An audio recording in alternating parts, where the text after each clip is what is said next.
Well, welcome back to Destination Aviation. I'm your host, Jeff Miller. Today we have a fantastic conversation. We do have some technical errors popping in and out, so I'm going to work my master on the editing. But Mark Guiod, I had to look to make sure I got Guiod right, because his name doesn't necessarily look like it would be pronounced Guiod, but Mark Guiod has a huge history. He was integral part of the Federal Aviation Administration's air traffic control organization. And so he has a lot of great stories. We have a great conversation, even though we're dealing with some technical stuff here and there. But we'll get right into that conversation with Mark.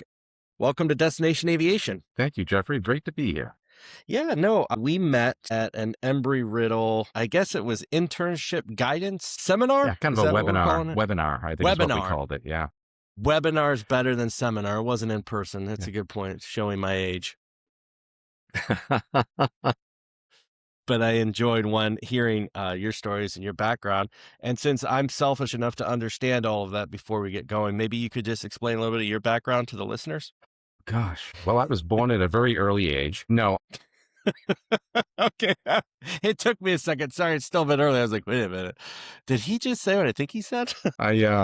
I've been in aviation just about all my life. You know, even as a kid, a movie with Gregory Peck, and it was about a B-17 bomber unit in Europe and the stress that they were under. And Gregory Peck played this hard-driven commander who, had breaking under the stress. But then they spun it off into a television series. So, I'd watch that and I just loved that cockpit of the B-17. And I loved the way that they, got underneath the nose and they grabbed it and pulled themselves into the fuselage feet first. It was really so cool to me. And afterwards, I would go downstairs into my basement and I would get together a bunch of my father's electronic instruments and arrange them in a cockpit. And so, that's 6, 7, 8 years old. That's where I was at. But back then, parents didn't even know where we were. But we rode our bikes over to the next town where his father was a mechanic at a Chevrolet dealership just for something to do. And next door there was a place called the Ponce Valley Farm, which was a dairy farm, and we got ice cream cones there.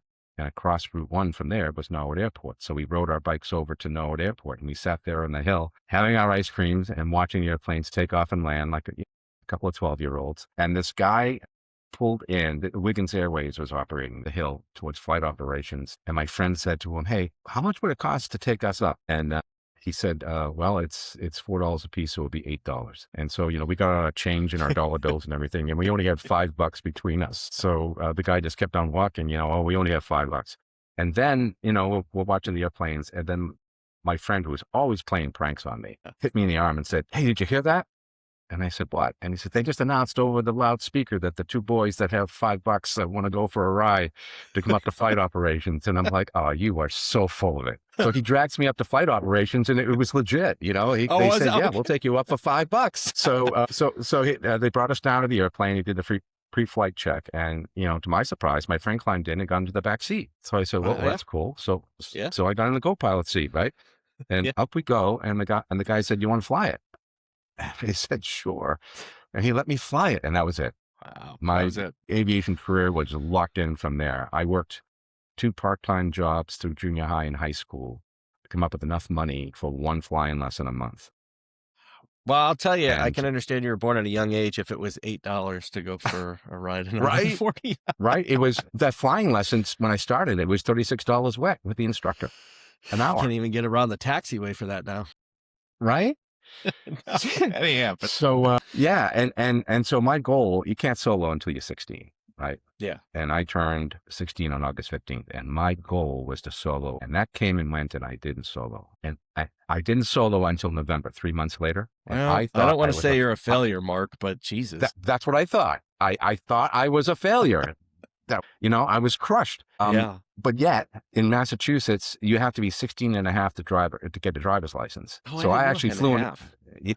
Yeah, 16 and a half. If you have driver's ed, if you don't have driver's ed, it's 17. Of course, that's what it was back then. I don't know what it is now. But so I actually flew an airplane with nobody else in it before I drove a car with nobody else in it. And I thought I was a failure.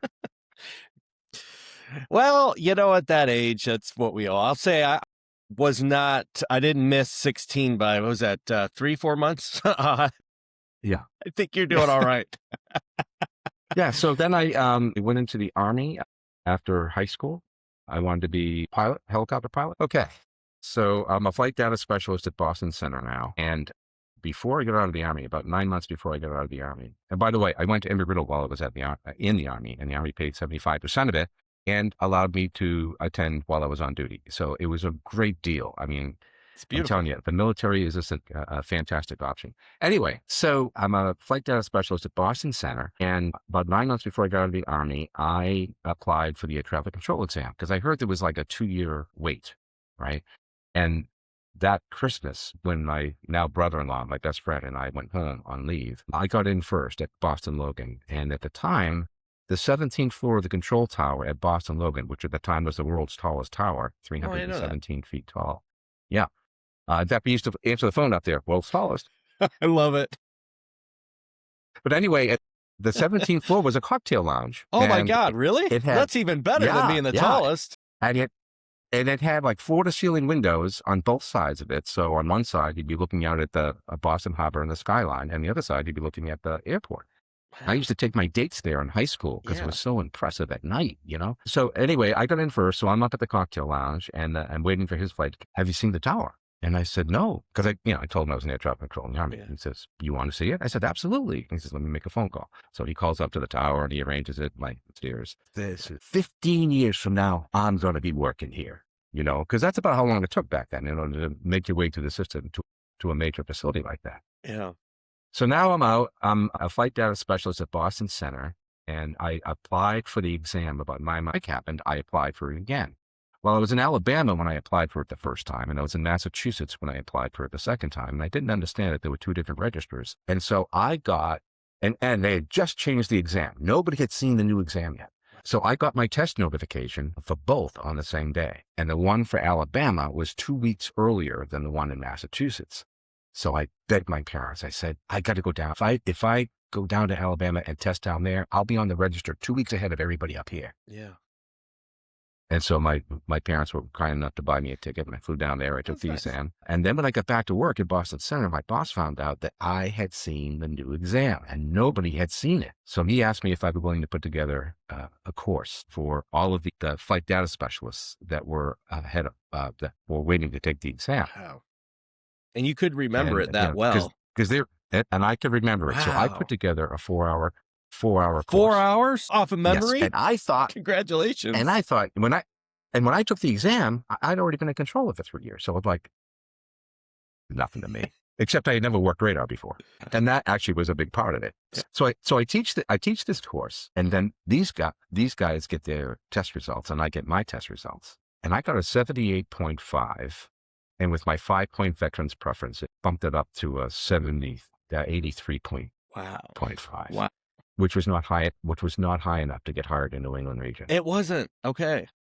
No, the only place that would hire that low was Great Lakes because they had such a demand out there. And all of the flight data specialists that I went through my course, they all scored 95 or higher. Really? Well, that's so a testament to what you put together. Ahead of me. Good for you. So now I'm watching these guys. Yeah. So these guys are all getting class dates out of the academy and they're leaving. Wow. And I'm sitting there twiddling my thumbs. I said, what the hell did I do? Why did I do that? How stupid was that? Oh, you just thought you were going to ace this thing. And so I was really, really depressed. And at the time, the academy had like a 73% failure rate. And they did not like former military controllers because they went in there thinking they knew air traffic control. So a lot of military controllers were watching out. So I'm stressing out a couple of ways. One, I'm not going to get a job offer for New England. I don't want to go out to Great Lakes. And the other is, even if I do, being a former military controller, I'm going to go watch out. And then one day, now I'd only been at Boston Center for 4 months in this position. I get called down to the chief's office. And there's a gentleman there from the 540 branch, which is the operations branch at New England region. His name was John Boyce. He was in the chief's office. How would you like to start next week? OPM has put together a special program for former military, no academy, no prior facility. You'll be hired as a GS9. They're going to waive all time and grade requirements, and you will certify full level controller GS14 in 2 years, or you'll be out on the street and you'll have to reapply to commit. Your choice. I was so excited. I scratched my face and started bleeding in this.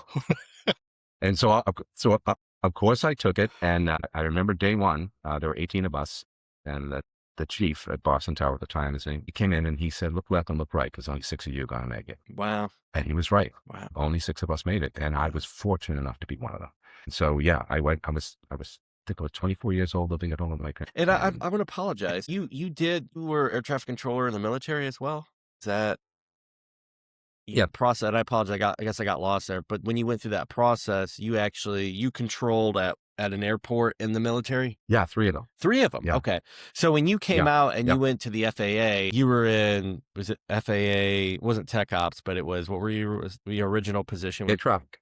Okay. Well, I was a flight data specialist, but that's in air traffic. Okay. Because you were underneath the bar at Boston. So you weren't up in the cab when you initially were there, right? You were working. No. I was at Boston Center, the Air Traffic Control Boston Center. Okay. Now it's all coming. Okay. Yeah, That's where I got confused. In a temporary position. It was a temporary position not to exceed 2 years. Okay. Wow.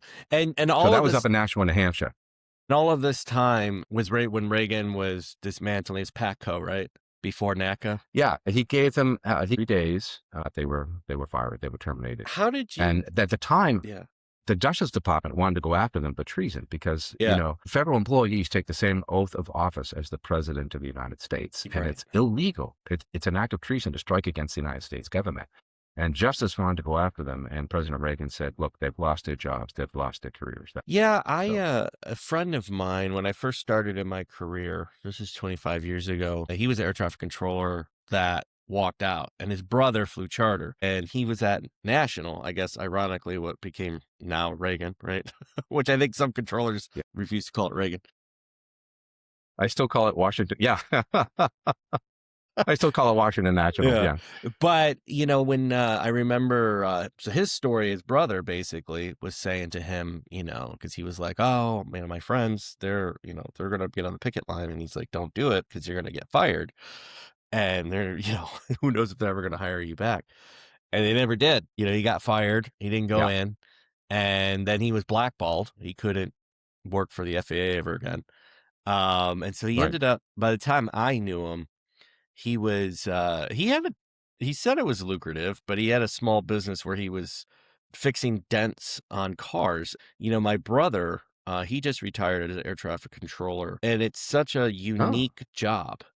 It's interesting because you understand all of the, I don't know if the benefits is the right word, because there's so much pressure put on a controller. You can understand why people should take care of controllers, because you get so specialized in something. Like when, like in his case, it's like, what do you do with all of that expertise? It's not like you can go down the road and control a plane. It's not a marketable skill. All right. It's not. Right. It is such a good, I love that there are people like you that want to do it, know how to do it. But you also think, you're like, wow, like if it's not, it's that, or what else is it? Yeah. Well, there's an excitement to it. I mean, there's absolutely, look, the way I saw it, there are 3 kinds of people that went into air traffic control. They're the ones that want to do it and can't do it.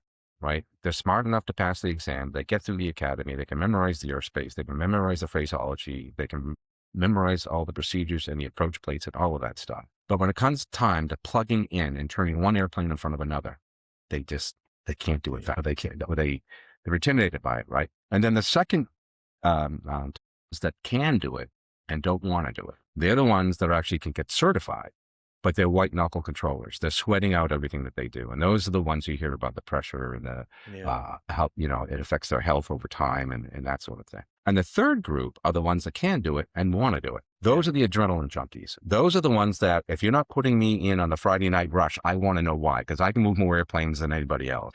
With one controller at Boston, I used to say I can push more tin than any 10 men. Now, do you feel And that was me. And that was me.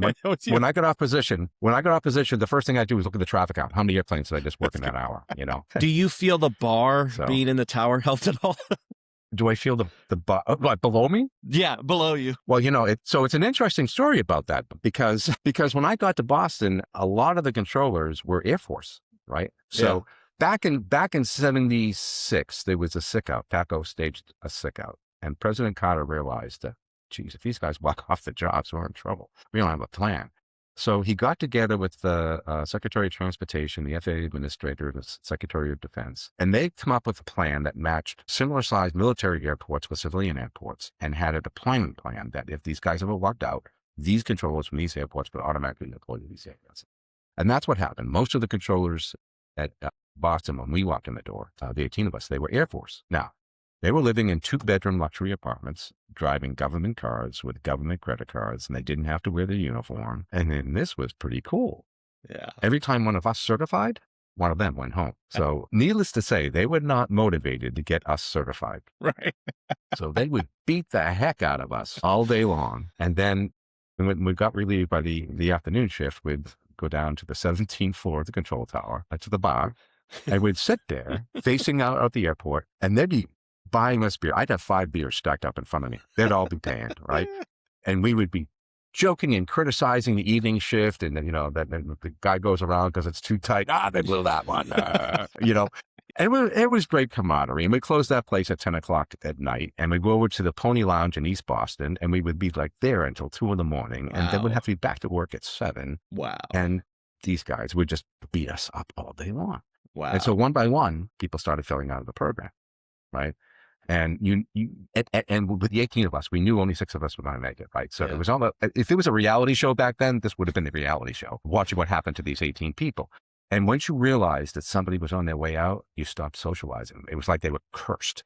And you could tell, like people were just like, yeah, it was really weird, but by a supervisor. So yeah, that was my last session. No, it's interesting. When we were talking to the students the other day, I was honest with my own assessment of my career, because I don't know about you at that point, if you were focused or fixated on something within the ATO organization that you really wanted. But early on in my career, I was so fixated on wanting to be an airport manager that I didn't enjoy those moments as much as I should have. And looking back on it now, I'm like, it's really fun. And, because you're in it, you're in the grind, you're in the middle of all of it. And I don't know, there's something to be said about that. And everybody should have goals in their career, wherever they want to go in it. Right. I'm not necessarily discouraging that. I've been very happy with where I am now. But there's something to be said about really enjoying the moment as much as you can. I mean, you're young and you're motivated and you want to move up and all that stuff. But there is just a fondness that I have towards some of those positions that at the time I was like, why? I'd do more than this. Yeah. Well, we had, my goal was to become the air traffic chief of a major facility, right? So back then, in order to do that, you had to go through something called the ATNSP, the Air Traffic National Assessment. First stage of that was the regional review board at the regional office level, senior managers and SE. Then you got a date for the ATNSP, which was held at a hotel somewhere in the country. They moved it around. And it was a week-long assessment. And the first exercise you had was called the in-basket exercise. And you'd be in your hotel room, and 8 o'clock in the morning, take it and go over to your desk and open it up. And the first page told you who you were, what you worked for, and what the problems were that were. So after you acclimated yourself to your role, then you had to take the rest of the paper that was in there, which was an in-basket. And there were memos from people, there were reports, and you had to go through it and mark each page on, its significance and what you were going to do with it and blah, blah, blah, blah. And then, for the rest of the week, you went through these role play exercises. So you'd be in a room that was set up like an office, and a disgruntled employee would come in. You'd have to deal with that. And there'd be like 5 people there taking notes on everything that you did. And then the last exercise was called the leaderless group. And you sat at a round table of about 10 people, and you had a card that told you what you had to get and what you could not give away to get it. And everybody had this card, right? And nobody knew what, and so you had to have this discussion with everybody around the table to figure out how you could get what you needed when other people may not be willing to give it to you. And there's people all around the room that are all observing and writing notes. Now, so on Friday morning at like 7:30 in the morning, an envelope will be slid underneath your door. Nothing ominous with your scores. about that. Yeah, with your scores. And they did it that way because if you failed, it was so embarrassing that you could check out of the hotel and leave before you had to see anybody. And you had 2 choices. You could go for the terminal option, which is, towers and approach controls. You could go for the en route option, which is the route traffic control centers, or you could go for both. And if you went for both, you had to have a higher score, the test result. Most people that failed the program usually failed it on the in-basket exercise on the very first day, but they don't let you know that. So you go through the rest of the week and you don't know if you failed the in-basket. You may have already failed the program. That's great.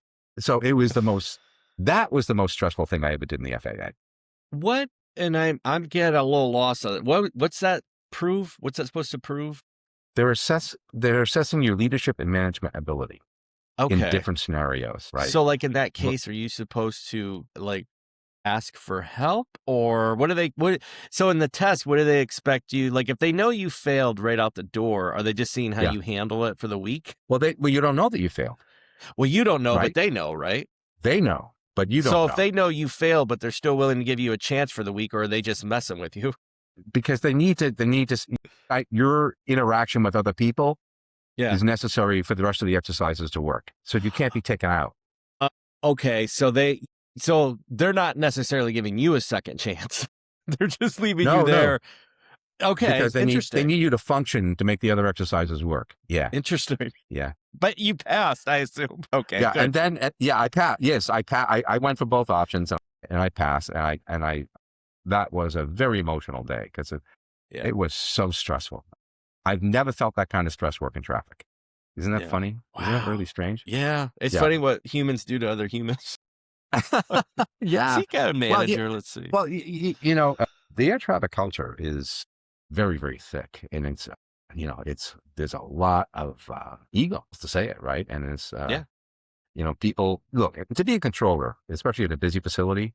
You have to believe you're right even when you're wrong, yeah. because if you start questioning yourself, you lose your confidence, and then everything goes downhill, Oh, right? yeah. And the pilots can hear it in your voice, right? Yeah. If you don't have that voice of authority, they will take over the frequency and you lose it. Yeah, So and the yeah, thing too is on the flip side, you have, it's an interesting career field because so many of the people involved with it within their section have a type A personality. And so to your point, you could get a pilot. absolutely. Yeah, I've heard it's interesting because same as you, and you look at past accidents and yeah, investigations, and yeah, it's there's a time and a place for it, absolutely. And then it is unfortunate because on both sides you can see where the demeanor, shuts someone down. yeah, Uh, that probably really needed help, but were too timid at that point. Both yes, ways. I mean, just it's just human nature. If there's someone yeah. who's aggressive to that extent, you've seen. I'm trying. I think there was one. Is it Avianca? And and it Oh, they was ran out of fuel in language. New York. Yeah, They and was ran it out of fuel. priority? Yeah, Is that what they kept were priority, but they wouldn't they declare an didn't use the right emergency? phraseology. Yeah, Yes, yes, yes. And yes, so the yeah, controller didn't react to it in New York TRACON, and right, he right, literally and ran in out of their fuel. defense, right? If you're just well, I think it was priority was the word they were using, right? I can't remember Yeah, now, but yes. yeah, yeah, and then And that's why the phraseology is so important, right? yeah, Because in a rapid fire environment, you don't have time to listen to an arbitrary statement and try to figure out what the controller or the pilot is saying. But when you use the prescribed phraseology, everybody knows instantly what it means, right? right. There's no processing time. Yeah. And so that's why it's absolutely so important. Yeah. No, no. So it's interesting. So the listeners hopefully don't know Jeff's mastering editing skills, that some technical difficulties. But while we were having technical difficulties, because I've been very interested in this, because obviously I've been in this side of the world and I've been at places where, most of the time the air traffic control tower is owned by the FAA, but occasionally it's owned Yes. by the airport. I'm assuming Yes. Boston's was owned by the airport because if it had a bar in Port it, I don't Authority. know. Yeah. They own the Okay. building. It was operated by the FAA. Yeah. Yeah, which makes sense why the bar was in there. But you probably know, Cloud 9 was the name of the bar. I didn't Cloud9. That's what it says. Cloud 9, located on the Yeah. 16th floor. The closed in 1989, Yes. Yes. They turned it and into is office space, now was an much to our chagrin. observation area. Yeah. Yeah. It's just, it's interesting to me because I didn't know that. And I love learning stuff from people. And I know it seems like a silly little nugget, but for me, it's Yeah. important. I don't know why. Yeah. But, when, I saw Mexico, I traveled through Mexico a lot, especially when I lived in Laredo. And I remember you go down, well, I suppose when I was there, this is actually when I was visiting somebody before that, but Cancun, the air traffic control tower it was wrapped in a giant Corona bottle, something you would never see in the States, right? Right. Oh, wow. That's Right. great. Yeah. I was like, huh, interesting. But, it's interesting to me because, the air traffic control tower so often, even when we're designing stuff for like our airport, other airports I've been at, it is the control tower is kind of the definition of the airport. I mean, Yeah, it's interesting to me because, like when we do tours and stuff, everybody always wants to go to the control tower. Like that's where they want to go. They want to get yeah, in the control yeah. tower. They want to see what the controllers are doing. And it's a cool job. It's obviously an amazing view, but it is. Yes, I, I'll I tell you. love the idea that they were able to get the public into the space a little bit, in a Sure. way that allowed them to be near you guys, but probably not interfere, I wouldn't think, right? No, no, they just, usually if there's a tour, there's somebody who is taking the people up there and they stand at the back of the tower and they explain, well, So 1997, was this when so you last control traffic, is this when you had your clandestine manila envelope under the door? yeah, Was that- in order to go through the ATNSP, you had to have regional office time. So they actually, we had certified so fast and then, that made it through. It was like, okay, who's going to be the first to certify? And if you lost that race, then okay, who's going to get the first staff job? And then who's going to get the first supervisor job, right? And so we're still racing. Because once you got certified, fully certified, it's like, wait a minute, I've been chasing for 2 years. I've been chasing to make this happen. What am I going to chase now, right? Yeah. Aside from working traffic, what's the next thing I can accomplish? What's the next? So I actually got selected to be the quality assurance specialist at Boston. So this Yeah. was the beginning of the QA program, and I was very successful with that. I mean, when I was there, we got, I think, the highest score on an evaluation that the facility had ever received. And I was selected for a supervisor job at Dulles, and I was all excited about that. At the time, I was about to move down there, and the managers were all out at a managers conference, all the air traffic managers in New England. And at that conference, the manager of Worcester Tower announced he was effective immediately. At Dulles? No, at Worcester, right? Okay. So Yeah. yeah, so they're all scrambling. Like, oh my God, we're going to put suggested me learn about that because I hadn't even been a supervisor yet. I think I was 28 years old. But the Boston chief just said, "This is the guy. This is the guy." So we had already terminated our lease, and the chief at Boston called me and he said, "How would you like to be the chief of Worcester?" Right. Yeah, absolutely. I'll skip over supervisor. I'll skip over operations manager. I'll go right to the air traffic chief, right? Because you're always chasing it. Who's going to be the first to do this? Who's going to be the first to do that? Yep.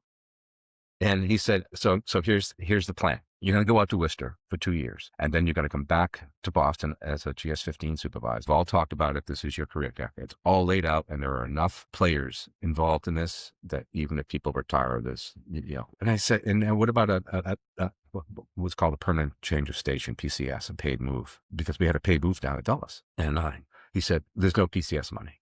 And I said, well, I can't. I don't have a place to live. We just terminated our lease. The moving company's coming. I can't do this without a PCS. All right, let me go back and talk to him. So the next day he calls me and he says, I'm telling you, this is great for you, blah, blah, blah, blah, blah, blah, blah, blah. I said, what about the PCS? No PCS. I said, I can't. I'm sorry. I would love to do it, but I can't. I've got a family to worry about. But you don't get me an answer by then. Once I'm gone, I'm gone. So I didn't hear back, and we'd fly down to Dulles and, meet the chief down there. And, my dog was climbing all over his lap. And I'd been on this job 3 times before they finally selected me. And so we're so glad to have you here and blah, blah, blah, blah. Chief says my wife's a real estate agent. Here's her card, da, da. And then we get back to the hotel that night and the phone rings. And it's the chief at Boston Tower. And I said, well, what is it? And he says, they'll pay your move. Did he ever say why? Like they would? It seems so weird to me that they didn't want to pay. They only had so much money. Okay. Every year they had more people who needed to move than they had money. So they had to prioritize and, if we pay this guy's move, we can't move this person. So that's where the debate was about. Everybody would argue their case that, I need this guy. I need the PCS for this guy. Technical difficulty, but it was a nice segue from at least for me, because you were able to confirm for me as I was doing some research on you last night that you're a movie producer on the movie Art Thief. And I just at least have to mention that because that's impressive if we're going to keep talking about other stuff, but I'm going to watch that movie. 2024 came out, right? Yeah, 2024. It's won major awards at 12 film festivals across the country. A couple of other movies I'll throw out there because, my son, this was the first movie that he worked on. And from this, he got a lot of other gigs. 2 of them were films that were in the directors showcase at Cannes in 2020. Every year there's it's called the Directors Fortnight, and every year they pick 10 films of filmmakers they think are really going to go somewhere. And in 2024, out of the 10 films, 4 of them were American-made films, and out of the 4, 2 of the ones that he worked on. So we were actually over there at the film festival, and it was really, really impressive. And that's EFIS. If you're a baseball fan, watch EFIS. It's a great movie about a recreational team in a small town in New England. What's it? The name of it? I think it's EEPHUS. It's actually a type of baseball pitch. It is. Okay, I didn't know that. I look at me. I watch baseball. I'm such a horrible fan, I guess. I didn't know that pitch. And then the other one is Christmas Eve at Miller's Point, which is about this loud, boisterous family that gets together at their grandmother's house every Christmas Eve in this town on Long Island. And unbeknownst to the family, the grandmother has passed away. They know that, but the siblings is the executor of the will, and he has sold the house, and the family doesn't know this. So this is their last Christmas Eve in this house. Wow. Yeah, I'll definitely put the show notes in the bottom so people could take a look at Art Thief. And it's not your only credit, because on top of everything you've done with the FAA and the clandestine envelopes attached to your door, under your door, slid under your door, you were also in one of my more favorite programs, Air Disasters. Season 22, Episode 7 on Tubi, Tree Strike Terror.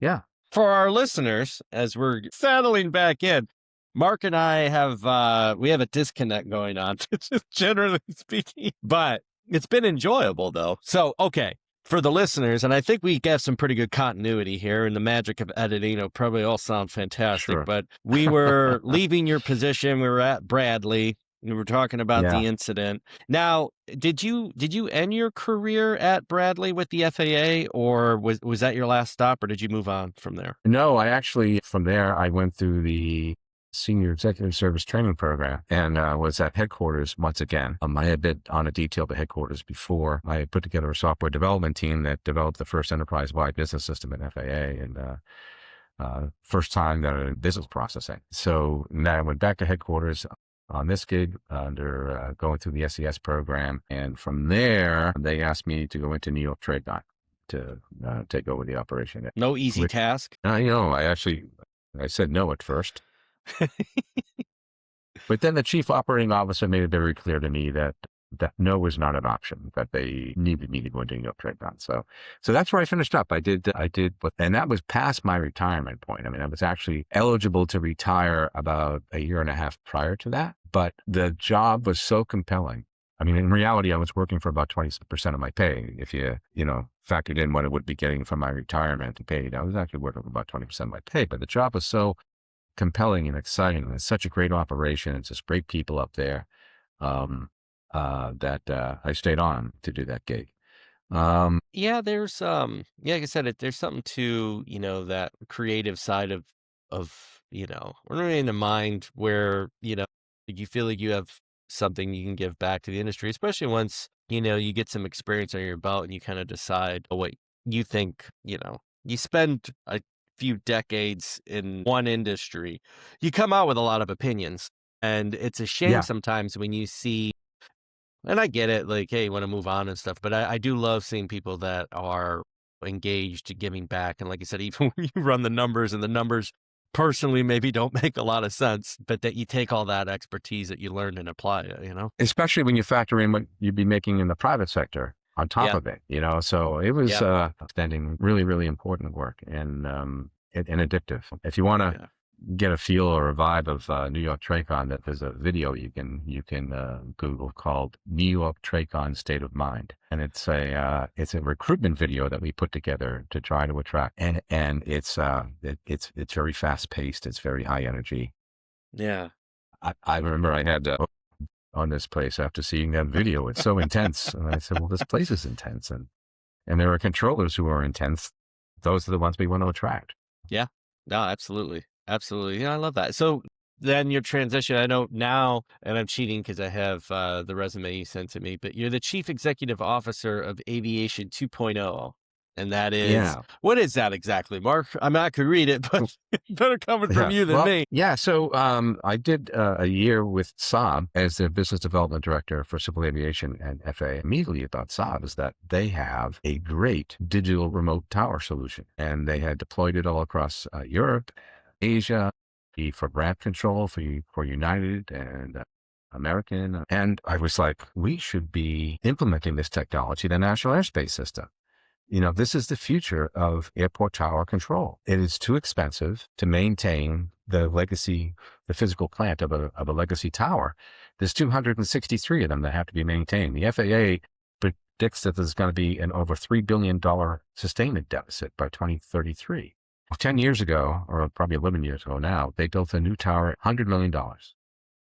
And last year, they opened up a new tower across the river in Teterboro, $75 million. So, in today's dollars, that would be about $200 million. And for that $200 million, we could have done 20 digital remote towers. So I was really excited about the prospect. I saw it as a $3.5 billion market in the US, and we, really need to go that way. But the company had a great product. I thought, okay, there's nobody out there championing this technology.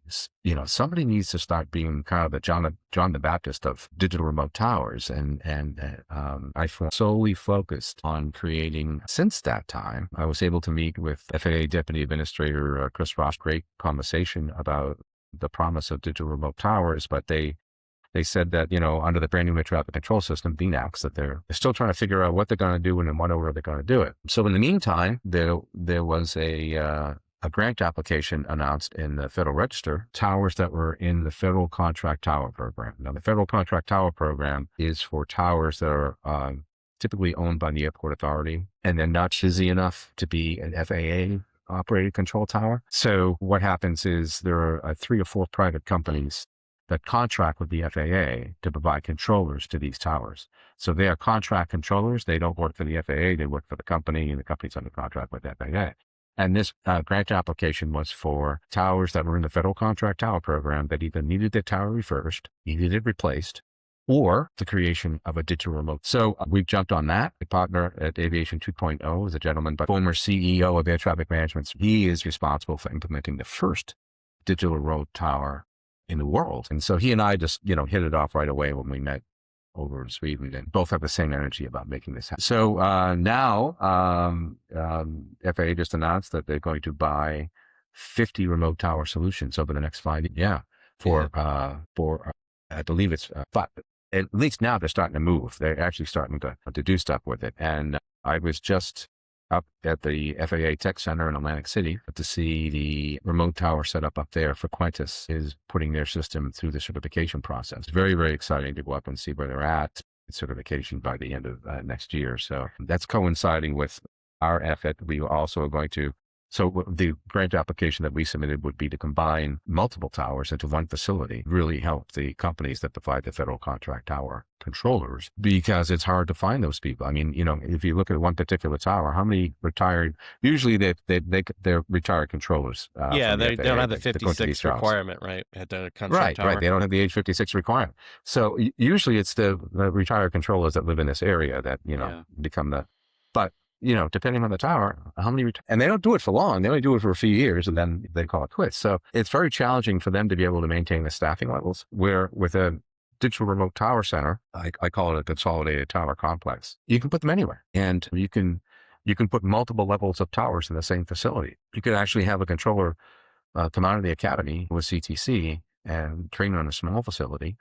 And then if they want to go for the busier traffic and the higher pay, instead of having to pull their kids out of school and sell their house and move across the country, they walk across the hall and go to a higher level facility, right? And then they certify there, and they can go to the lodge across the hall next. And they can do their entire career in one place and never have to move their family. Well, Mark, I am going to assume your digital tower platform is going to work way better than my podcast software. So I will apologize up front about all the technical difficulties, because I was in the middle of a thought. But as people that listen to this podcast know, I often go on tangents, and sometimes I forget where I even was, with the digital tower. So with your plan, and this is another question I was going to ask you about it, but to kind of wrap that up, is your thought that if you were to employ at least, I guess, two things. The Modern Skies Coalition, I think is what they're calling it, is, and you Yeah. talked to Chris Rushlow, is your thought to get some of this into that plan to modernize? And then I'll pause, or not pause, but add to that question. If it is part of your thought that digital towers would sit more with contract air traffic controllers, or would you envision it being in a certain level tower of the FAA, Yeah. or what's your thought? Well, okay. So, the FAA runs the safest air navigation service in the world and the most complex. And you want to be very careful when you change the baseline of that system. And so I understand the hesitancy of not to jump in with both feet right away. But as I mentioned, they're now asking for proposals for 50 remote tower solutions to be purchased over the next 5 years. So that's at an average of 10 per year. But yeah, they'll be at lower level towers, which is understandable, right? Because we gotta walk before we run. But the piece that goes along with this is, with this technology, are we using the right training model? Is the academy still, it's a long time institution, but is it the best way to train people to prepare them for the air traffic control career field? And as I mentioned before, with Consolidated Tower Complex, you've got that simulator right there. So you go through the classroom out at Oklahoma City, and you graduate from the classroom and you go to the Consolidated Tower Complex into the simulator there, so you can learn and certify on the airport, or train on the airport you're actually going to certify on.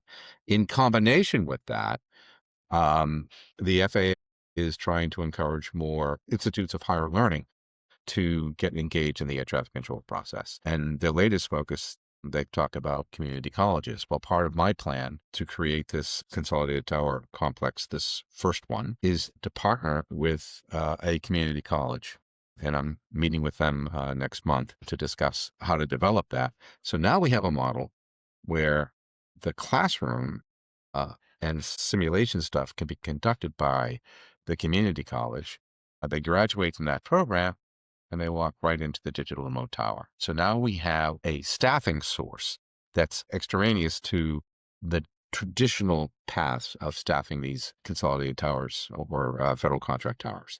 Do you feel that the decision in the past, and I think when they got rid of the program there was like Beaver Falls, Pennsylvania, Middle Tennessee State University, I Yeah, think yeah, here in yeah. Illinois, there was Lewis. And I think at the time the FAA was looking, basically they removed the requirement. They did pretty much off the street hiring, and it's basically been that way for the last decade and a half or so. I forget when they went away from the college programs, but there was 12 or 13 colleges, They were, yeah, the universities. CTIs. Yeah. Yes, CTI. Is that because in my mind, when they talk about it, I'm like, well, I would think, and I was just at Southern Illinois University, and they still have their, virtual environment, the cab, what you were just kind of describing that they used to train on. And I think most programs have kept the technology, probably needs to be upgraded, but they've kept it up enough where they were offering it as maybe a minor to aviation management degree or an aeronautical science degree. Is that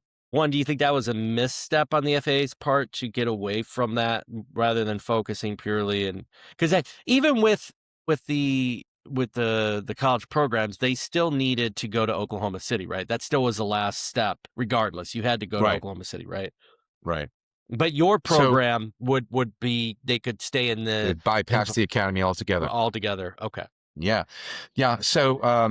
So yeah, I think that was a misstep. I think that, as you mentioned, there were, I believe, 12 colleges or universities that were involved in the program, and then the FAA canceled it. Well, if you're a school and you're investing in developing this program, and then the FAA says, no more.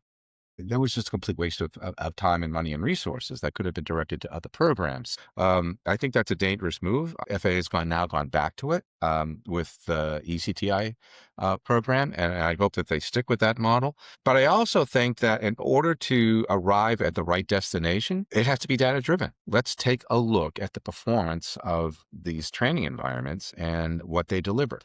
Are they delivering candidates that have a high success rate in certifying in a real facility?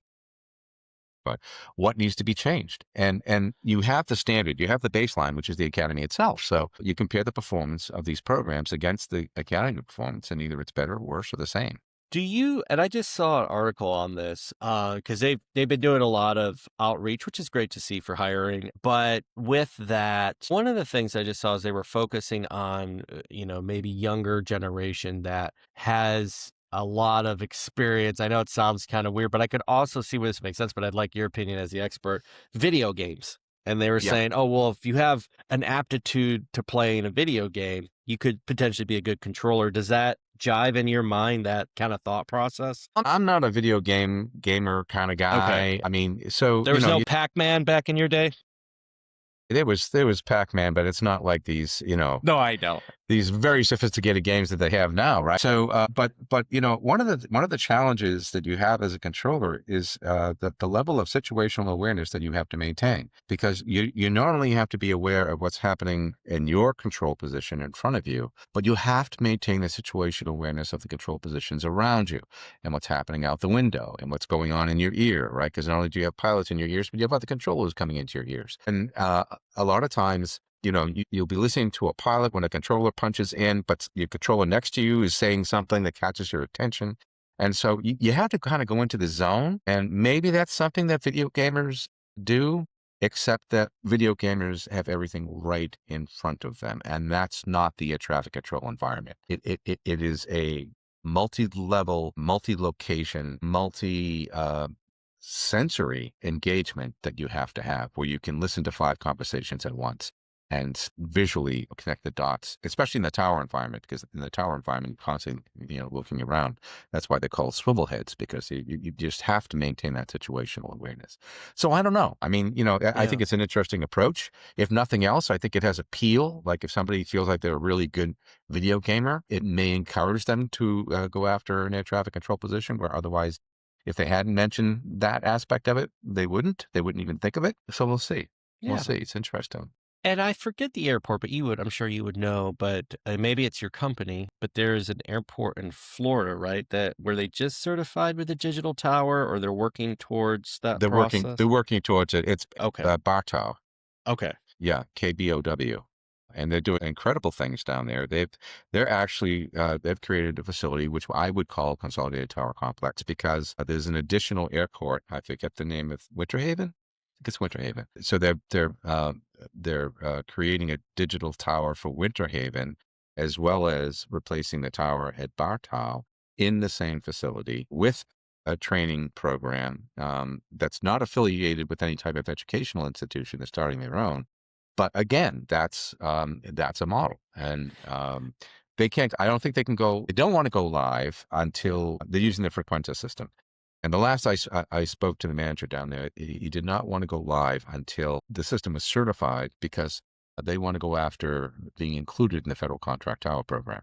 Right now, Bartow is paying the controllers there work for the airport, right? Okay. They're not under the FCT. They're not working for any other company. So the airport is maintaining the cost of paying those controllers. And so they want to get into the federal contract tower program so that the FAA will take over that cost for them, which makes good business sense. It does. It does. Yeah, it's interesting in that side of the world, because when I was in Laredo, we were always working to try to we were with Robinson was the company RBA, that, yeah. yeah. And, we were a heavy cargo airport. So obviously most of those operations happen at night and our control tower would be closed. Airports could have some latitude to pay, but we kept right into is staffing. So we Yeah. would look towards, because near us here in Illinois, DuPage Airport does that. They Hmm. pay their controllers to be there at night. And I actually think their FAA controllers, I don't think it's a contract tower, but they have a system where Yeah. they reimburse the federal government for 24-hour ATC services. No, it's an interesting concept. I laughed about it early on with some of our technical difficulties, but you had mentioned, the programs where it basically, from what I've seen, and you would know, I wouldn't know, but from what I've seen in publications and stuff that I've read, is the virtual tower, I think the point made earlier, there's basically like a digital screen which mimics what you would see out the window, but when you see the aircraft, you see the data block as well. Right. Am I correct in understanding that you kind of see a virtual horizon with an Yes. aircraft? Okay. So with Yeah. that, I guess the biggest thing then would Well, be like it's not a virtual horizon. It's an actual horizon. You're it's getting it's a video. camera video feed. Okay. Yes. So So you have cameras at the okay. airport, 300 Okay. degrees, that are then presented in these giant computer screens that actually look like tower windows. Okay. So that's, and so like in that, I guess, and I would just, because up front, and you're the expert in it, we've run into a little bit of the bandwidth today, which is, you have all these really slick Yes. systems, but it's the internet usually that is the Achilles heel. Yes. How is it hardwired to the other facility, or do you guys have a robust network built out of bandwidth to kind of port over that video data, especially with data blocks and stuff attached to it? Because obviously in your business, you can't, it's all right for Jeff Miller to disappear here and there. You and I are BSing. But in your business, you can't probably have Right. any glitch at all. Has that been a big hurdle in this, or? Yeah. Yeah. And surprisingly, the biggest challenge is the bandwidth, right? Because Yeah. of the cost of the bandwidth. And you can't just have one dedicated, Yeah. network. You have to have redundancy in case, something happens to one, you've got the fallback on the other. And it's not just the video, it's also the radios now. So now you're, instead of, being a tower at an airport with the radio, the antenna farm in the middle of the airport that's broadcasting and everything, now you've got to pipe that out to a remote location. So bandwidth is a challenge. I think fiber is going to help a lot with that. But interestingly enough, where digital remote towers have been in play now for over 10 years in Europe and in Asia, the cost of bandwidth over there is not as expensive as it is over here. And I'm not quite sure I understand why. It's probably the But same that as is- prescription drugs, right? Yeah. Yeah, we're gonna have to start ordering up bandwidth from Canada. I don't know, but but that is the challenge. This is quite often something you really have to keep in mind when you're changing the baseline within the National Airspace System. Here's a great solution. Let's do this. Here's the unintended consequence. We didn't think about this, right? And there's always unintended consequences that you have to mitigate. So that's part of the whole process. No, it's funny because it's such a monumental task with ATC, and to the points that you made, I mean, because it is like I sit in awe and how well it works for how reliant it is on older technology, but it works so well.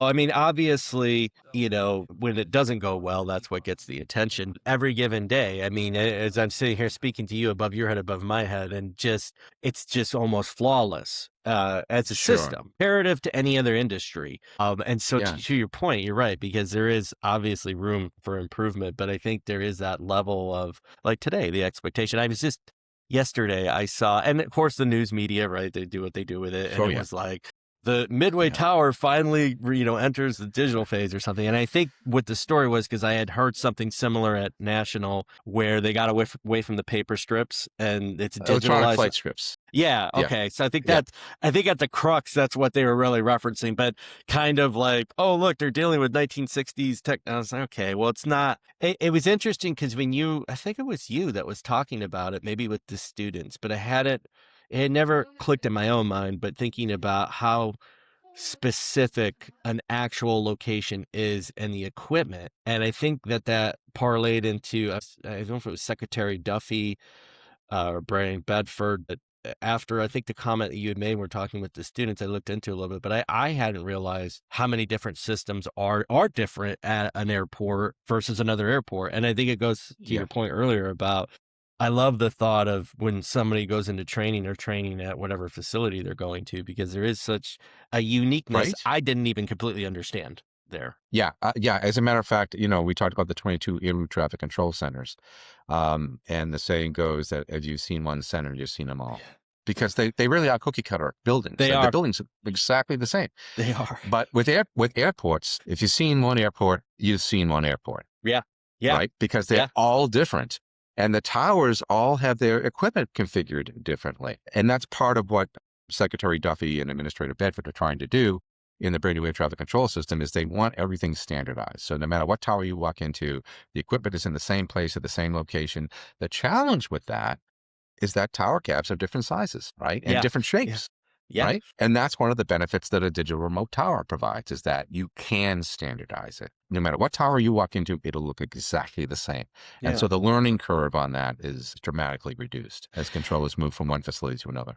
Well, and I think was it 12 billion upfront what Congress appropriated to Secretary Duffy for modernization, and is it another 20 billion? I've heard estimates up to 40 billion of if you really really want to put an impact into the ATC side of the world. Is that, I don't know if Yeah, those numbers yeah. completely jive, but In the One Big Beautiful Bill Act, Congress set aside 12 point for BNACs, which was considered a down payment. Industry pretty much all arrives at around the same number of 35 billion is what it's going to cost. So, but also in the One Big Beautiful Bill Act, Congress set aside $50 million to establish digital remote towers at non-towered airports. And that's something else that we're going after as part of this project that we're working on, is we want to bring in a non-towered airport that's also in the local area that already has a program with a community college for the aviation maintenance technician that's been highly successful. And so as they want to expand into air traffic control training, we want to bring in this airport that they have their AMT program at. So, we're starting to move in the right direction. yeah, yeah, no, I think it's great, especially that younger Yeah. generation getting involved into whatever the next evolution of all this looks like. With every Yeah. factor, eVTOL, who knows? There's a lot of question Yeah, marks out there, but that's another part of it too. Yeah, yeah, the eVTOL technologies. And you mentioned the younger generation a couple of times. It's interesting to note that you have to be in the younger generation to get an appointment as an air traffic controller, because if you're not appointed by age 31, you're you out. cannot be an FAA controller. You have to receive your appointment by age 31. That's So we right. are focused on the younger generation. Yeah, and it is a great, I remember the first airport I worked at, the guy that I knew that I talked about who was a controller at Reagan National, that walked past the PATCO guys and then decided to stick with them and then got fired. His brother was the manager of the airport, and he Mm. would tell me all the time, because my brother went into air traffic control, I went into airport management, and we just kind of fell into it. He's like, I need a guy to paint hangars and cut grass. I'm like, I'm your guy, I will do it. But he would tell me, he'd be like, well, as an airport manager, he's like, look, I get calls all the time. He's like, I get a call and then I gotta do whatever it is. He's like, but my brother, when he was a controller, he's like, if you're just a controller, he's like, it's a stressful job, but you go in, he's like, it's like a blue collar job with a white collar salary. And he's like, Yeah. if you stay a controller, nobody's you might get an overtime call or something, but nobody's calling you and, this or that. And I mean, obviously you went to the management side too, which is always interesting to me because, being somewhat in that world, one, my personal life with my family. And then, like I said, I was engaged to a controller. There is this interesting thought process, I think sometimes with controllers, because they almost look sometimes, at least in my experience, you can tell me I'm wrong, but that management is like, no, I'm a controller. No, no, no. not, I'm not going to get into management. I control traffic. And so you Yes. see, but it is interesting because it seems like it's created a system where, um, you get paid a lot of money, good money, to be a controller. And, is it really incentivized to move up? Like with my brother, and my ex-fiance, it was almost like, okay, if I become a frontline supervisor, I'm going to lose money overtime that I get from being a controller. And do I want the extra responsibilities that go along with Yeah. that? Yeah. If I could just control traffic. And so it does Yeah. create an interesting environment, I think. Yeah, yeah, that's very true. Operational supervisors, a lot of time you don't lose too much of the overtime, right? Because Okay. they have shortages there as well, and you have to maintain your currency, so you still get to Okay. work the airplanes. But there are a lot of dynamics that are involved. The National Air Traffic Controllers Association, NACA, the Controllers Union. A while ago, they figured out that, you know what, we're investing all this time and training and money in our controller, our union members, and then they go into management, right? Yeah. So I don't know if it's still that way now, but I know they did make a shift where if you bid on a management job, you kind of lose your seniority, or there's an impact Yes. to your seniority, right? Yes. And I remember management. A lot of my colleagues in management at the time reacted negatively to that, and I thought about it, and I said that, God, this makes so much sense, because the NACA controllers, they're not just controllers. Some of them are trained for critical instrument specimen management, right? So if an event happens, something terrible happens, you've got your colleague who's been trained on how to handle this stuff emotionally come in and help you out. You've got Article 48 reps and Article 114 reps that get involved in projects and, develop project management skills so that they can participate in the development of new technology or new equipment or new procedures, the safety culture.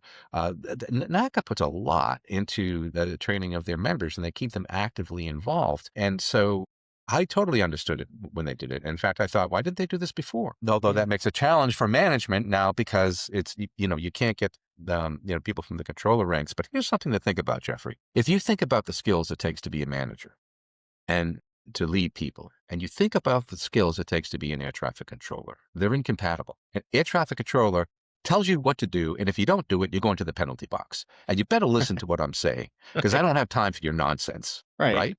That skill set is incompatible with being, I think, an effective manager. Yeah. Yeah. So there is a need, and I'm not so sure we're there yet, but there's a need to almost deprogram a controller that goes into management to give them the right set of skills to be successful as a manager. Interesting. Yeah, I never thought Yeah. about it that way, but and it's interesting too. I had never thought about NACA's perspective with it too, which is yeah. I mean, it makes sense. You do invest a lot of time into the individual. It's all very fascinating, and I know I've kept Yeah. you way long, and I could talk to you all day long, and I have a million questions, so I'm going to stop asking questions about it. But I did want to mention though, because where you and I met was with Affordable Skies, correct? You were Right. on the board. Yep. Did I understand that correctly with Yeah. Affordable Skies? I'm the vice president of the board of directors for Affordable You got Skies. the lapel? Absolutely. It's I got the lapel pin fantastic. right here. And I had got a chance to meet Jennifer, which I knew her name, last name, times got it right. Right, you do it. I'm going to butcher it. Rekazevsky. How's it? Rekozeski. Rekazevsky. But with Affordable Skies, and if people haven't gone, they go listen to Jennifer's episode. It's a great episode.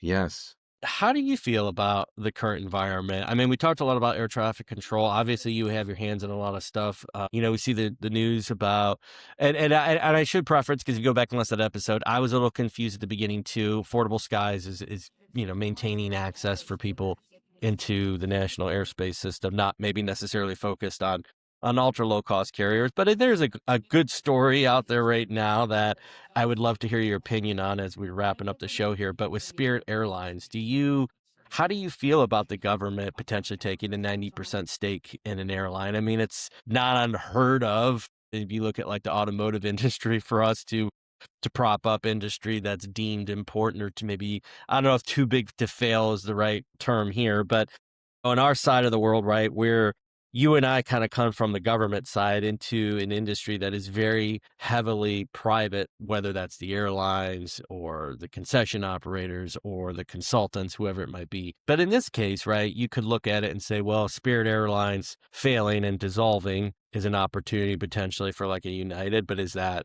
the right way? I don't know. But I would be curious, do you have any preliminary thoughts on the proposal? And I had heard, I'll end with this so you can answer, but I had heard that there might have been maybe a coalition put together between some of the ultra low cost carriers, not just Spirit, on a totality of a bailout for like your Allegiance and stuff of the world. Is that something you Sure. guys are monitoring, or?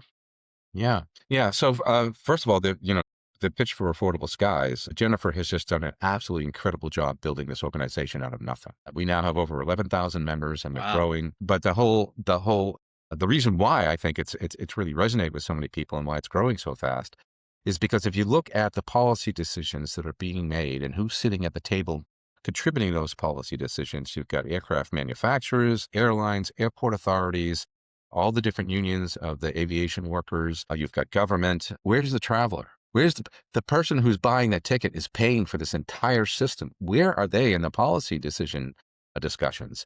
And so that's the point of Affordable Skies, is to make sure, and we're member driven, right? So the concerns that are expressed to us by our members is what we bring to the table. We don't develop opinions on our own that this is how it should be.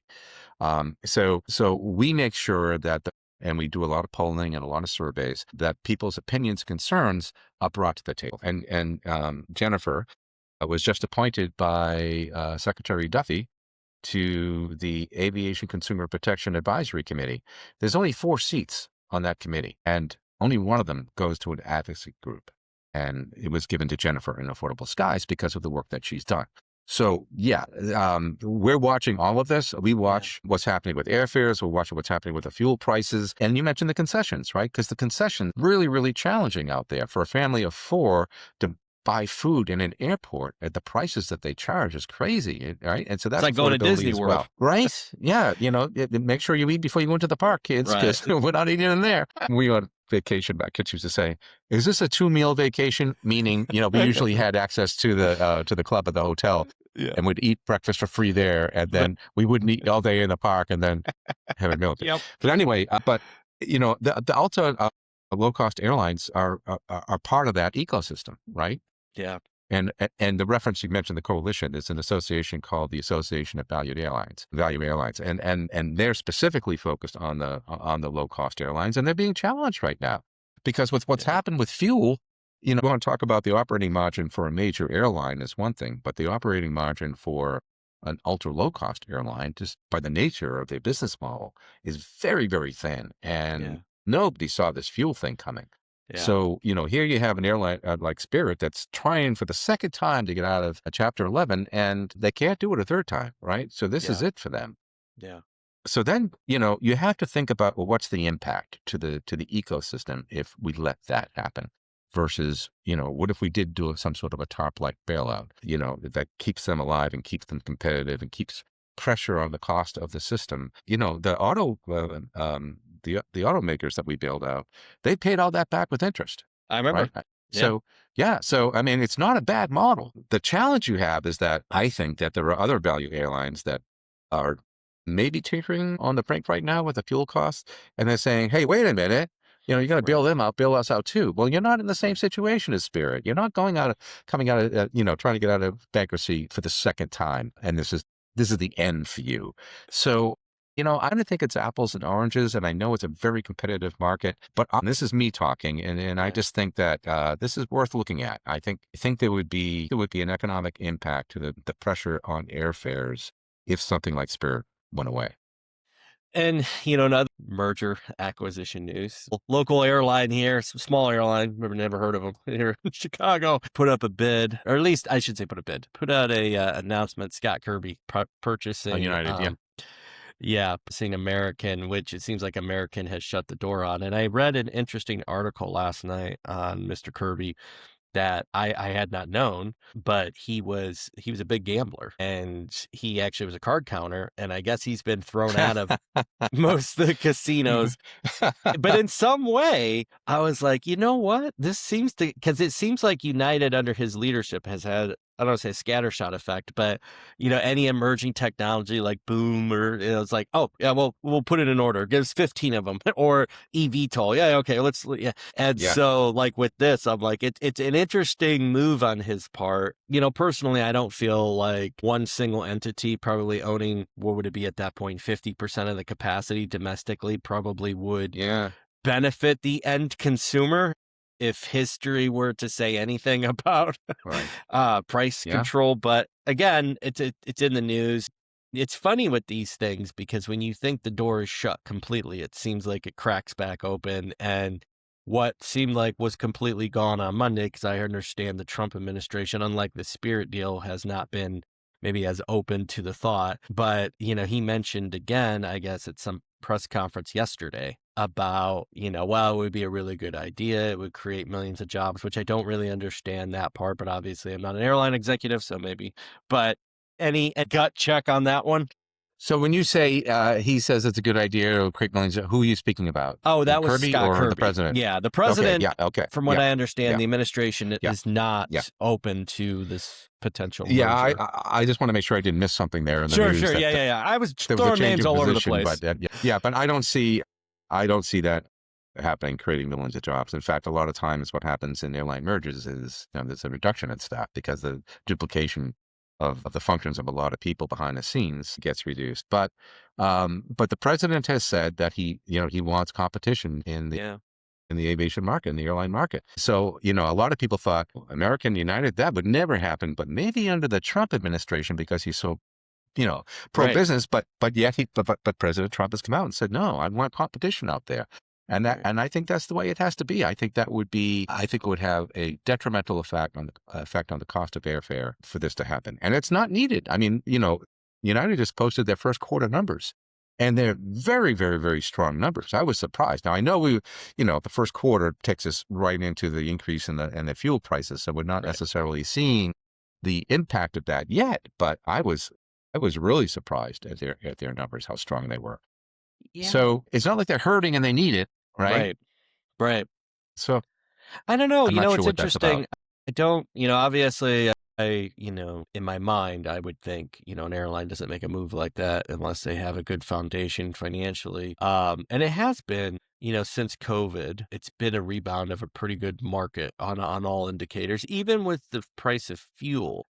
I think in my own mind, I'm like, okay, is it going to strain to the point where people are just now saying, yeah, this isn't worth it? But it hasn't seemed to happen yet. But I've always kind of struggled in my own mind to wrap my head around what's too much government involvement, because we're in an industry that has some pretty good government involvement, but you look at like deregulation in 1978, and I think if I were to say, besides some cool photos of seeing like, a 737 going into Tahoe, like you go in their terminal, they say, what is this? Oh, we used to have a direct flight from O'Hare. Like, get the heck out of here.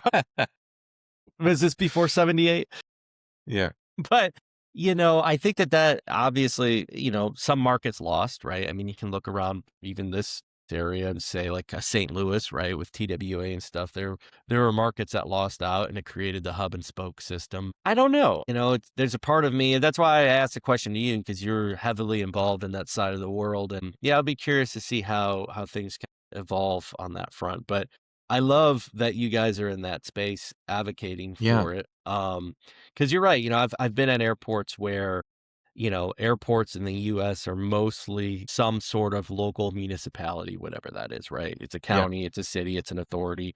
It's Yeah. government of some kind. And the FAA wants it that way because if they're giving grant money over, they want to make sure typically there's a backstop at the end of the day that there's somebody with some taxing authority, so that remains a public asset. But when, you look at a situation like that and you start thinking about too much involvement, heavy involvement from the federal government, local government, like with pricing, we put ordinances in places at different airports. Like in Pittsburgh, there's an ordinance that was passed that the price you pay at the concession is the street price. But it never Yes. was. It never was. Like you would go in Yeah.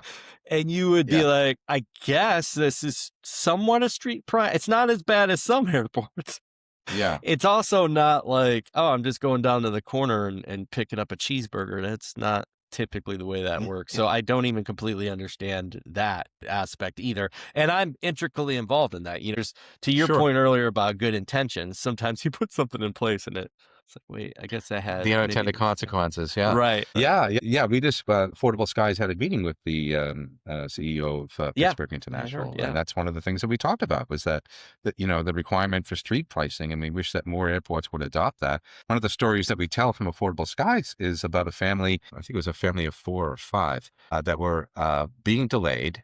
And they wanted to feed their kids, and the prices were so ridiculous, they ordered out for pizza. And they actually left through security to get the pizza and brought it back through security at a tremendous savings of, and so that's a very inventive, creative solution. It is. But come on, Yeah, you we don't, shouldn't right. have to do that, Well, right? and if you so, find your place like in Chicago, a TSA agent may very well say that deep dish is liquid. We're going to have to confiscate I'm this. sorry, I have to confiscate Sorry that. about that. Give me that pizza back. Mark, I could talk to you all day long, and I've kept you way long, and I apologize for all the technical difficulties. Is there anything I didn't ask? I mean, you did an art movie. You're in an air disaster movie. You basically went all the way to the top of the FAA. You're doing Affordable Skies. You're working on remote towers now. I don't think you've ever retired. Is there anything? You still fly? Do you fly yourself? No, will I? I don't. I'm of the thought process that unless you can fly often enough to be not just current but proficient, then you're just asking for trouble. So I'm not gonna get back into flying again until I have the time to really do it. Okay. So I'm looking forward to it. I hope that Yeah. when things settle down, I'll actually end up buying a plane Yeah. and using it as because all the flying I'm doing on commercial airlines, I'd love to, I know, rack right? up those hours instead. But yeah, I think this has been an incredible conversation, and I really appreciate your patience, especially with all the technical difficulties that we had. And yeah, like I said, I could talk to you all day too. This aviation is a fantastic system. People need to keep in mind that we do 52,000 plus operations a day, every day in the National Airspace System. And how many do you hear about? Right. Yeah. Right. It is Right. the safest way to travel. The controllers and the supervisors and managers out there are doing a fantastic job, maintaining the system and ensuring that it's safe and addressing issues as they come up, as well as the National Transportation Safety Board, which is a great mirror for the FAA to reflect back on it. And then Congress, the support that we're getting from Congress right now, bipartisan support on modernizing the system. Brian Bedford and Sean Duffy are just full of energy and are going, full bore in this. They really want to get it done in 3 years. And so I'm looking forward to seeing the Yeah. great things that are going to happen between now and 28. Well, I'm so glad that you've left your expertise for all of us to pick at, and you didn't just retire. So thank you for that. Thank you for your service. And I've really enjoyed getting to know you, Mark. So thank you for honoring me by coming on the podcast and discussing some of your background. I'm sure the listeners are going to enjoy it. But thank you so much for having me. I really enjoyed it. Thank you, Mark. Yeah. Take care. All right. With that, we made it. We made it past all of the issues that we had with the internet, and we're finally back into the seat. So for those of you watching or listening, and most people listen, thank you for listening. Thank you for tuning in. I hope you enjoyed the conversation. I will be finding my way out to Los Angeles for the American Association of Airport Executives Conference. I wasn't probably actually going to go this year. It's a bit of a far flight. I know that sounds horrible, right? Far flight. But it's like, but, it will be nice to get a chance to talk with some people, maybe commiserate. And that's always a nice thing. We all have to deal with the same stuff sometimes, and congratulate as well. I shouldn't just say commiserate. Congratulate and commiserate. One and the same sometimes. But no, I'm looking forward to that. So I'll be out there. Feel free. Anybody that listens to the podcast, come by, swing by, say hi. Got a new round of stickers in. Do need to still get the challenge coins out onto the website so people have those, and get that Waco video out. So I'm going to start working on that. I also have somebody has asked for a narrative, and there's several out there, but somebody from the Pittsburgh area has asked me to put together a narrative episode on an interesting thought that they had of something that's happened in the Pittsburgh region. So, as you know, I used to work there back in the day, and so it sounds like a great story. Looking forward to putting it together. And it's not what you think it is. It's not in U.S. Airways 427. It's a different accident, and there's some interesting stuff with it. So anyways, I'll put that together, get that out as I work through all of this. But thank you all for tuning back in. I appreciate all the comments that I get in from everybody out there who tunes in. So thank you so much. If you want to be on the show, you have an idea for the show, you just want to say something to me, good, bad, ugly, whatever, dapodcast85@gmail.com. That's where you can find everything that you want about Destination Aviation. Until next time, my friends, I'll see you down the runway.